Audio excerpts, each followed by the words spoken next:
கண்டால் சிட்டுக்குருவி தொள்ளும் கண்ணுக்குள்ளே கட்டுக்கதைகள் சொல்லும்.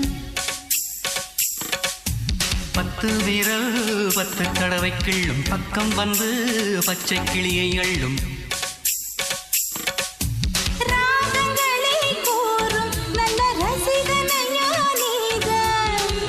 விரும்பும் ராகம் எந்த நாளிலுமே நீதான். உன்னுடைய வேலைகளும் காட்டுகின்ற வேலைகளும் சின்ன பொண்ணுக்கு செல்ல கண்ணுக்கு ரொம்ப பிடிக்கும். சில்லென சில்லென நீர்த்துளிப்பட்டு மெல்லென மெல்லென கை விரல் தொட்டு மெல்லிய மெல்லிய மல்லிகை முட்டு சொல்லுது சொல்லுது மெல்லிசை மிட்டு. தொட்டத தொட்டு மத்தத விட்டு தட்டட்டுமா கட்ட விட்டு சிக்கன ஒன்று